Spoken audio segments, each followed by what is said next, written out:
सभी साथियों को नमस्कार। आज मैंने ये मिशन प्रेरणा से संबंधित एक क्विज तैयार करने की कोशिश की है।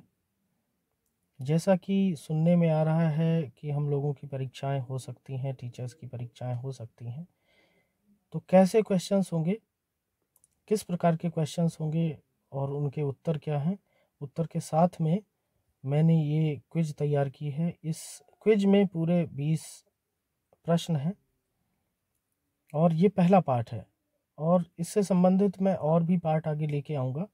तो इसलिए जो लोग मेरे चैनल पे नए हैं उन लोगों से निवेदन है कि मेरा चैनल सब्सक्राइब कर लें ताकि अगली क्विज आप तक आसानी से पहुंच सके।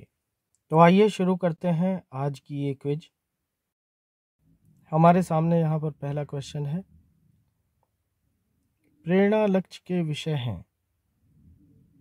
तो आपको बता दें प्रेरणा लक्ष्य के विषय हैं हिंदी भाषा और गणित।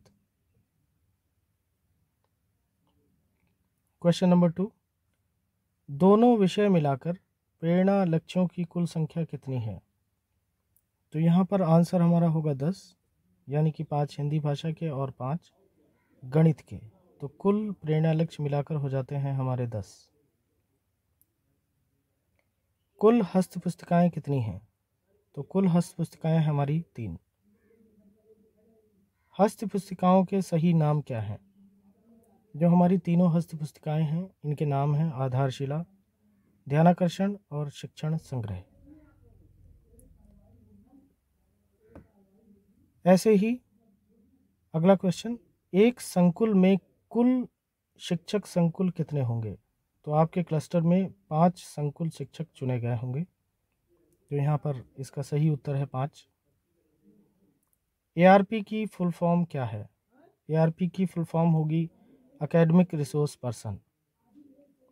ऐसे ही क्वेश्चन नंबर 7, कक्षा 1 से 2 तक प्रेरणा सूची में कितनी दक्षताएं दी गई हैं? तो इसका सही आंसर है 14। जो कक्षा 1 और कक्षा 2 में जो दक्षताएं दी गई हैं हमारी प्रेरणा सूची में, तो उनकी संख्या है 14। कक्षा 1 में और कक्षा 2 में 14 दक्षताएं दी गई हैं। अगला हमारा क्वेश्चन है क्वेश्चन नंबर 8, कक्षा 3 से 5 तक प्रेरणा सूची में कितनी दक्षताएं हैं? तो कक्षा 3 से और 5 तक 16 दक्षताएं निर्धारित की गई हैं जो कि लर्निंग आउटकम्स है। प्रेरणा तालिका किन किन कक्षाओं के लिए है? तो प्रेरणा तालिका सभी ने देखी होगी, आपके विद्यालय में पहुंच भी चुकी है। ये कक्षा 1 से 5 तक के लिए है। क्या प्रेरणा सूची में एलओ कोड दिए गए हैं? तो एलओ का मतलब यहाँ पर होगा लर्निंग आउटकम। अगला क्वेश्चन भी यही है, तो यहाँ पर हाँ। एलओ की फुल फॉर्म क्या है? यहाँ पर फुल की स्पेलिंग गड़बड़ हो गई है। तो एलओ की फुल फॉर्म है लर्निंग आउटकम्स। यदि प्रेरणा सूची में H201 है तो ये किस कक्षा का एलओ होगा, यानी कि लर्निंग आउटकम होगा? तो यहाँ पर एक कोड है H201। तो अगर कक्षा पूछी जाए तो यहाँ पर कक्षा 2 का होगा, यानी कि H का मतलब हिंदी और 2 का मतलब 2, 01 का मतलब पहली दक्षता। क्वेश्चन नंबर 13, H201 किस विषय का लर्निंग आउटकम होगा? तो यहाँ पर पीछे हमने बात की अभी, तो H का मतलब यहाँ पर होगा हिंदी। यदि किसी विषय का एलओ यानी कि लर्निंग आउटकम M102 है तो यह किस विषय का होगा? यानी कि H फॉर हिंदी हो गया तो यहाँ पर M फॉर मैथ्स होगा, यानी कि मैथमेटिक्स।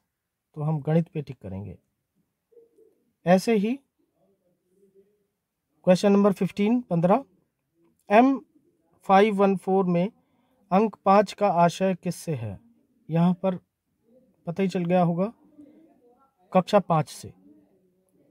शिक्षण योजना के बारे में कौन सी हस्त पुस्तिका में वर्णन है?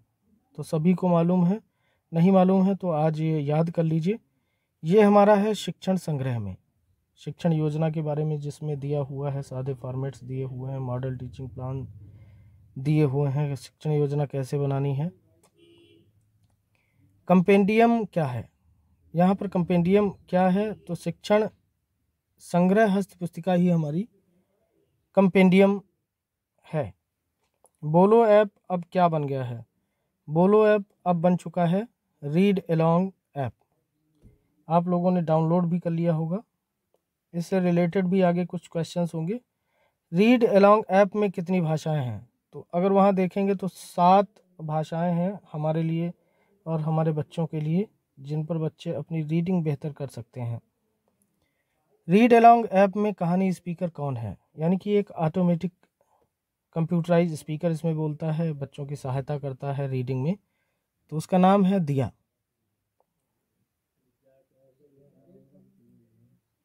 सबमिट करेंगे और सबमिट करने के बाद यहाँ पर चेक करेंगे कि हमारे आंसर्स कितने हो गए।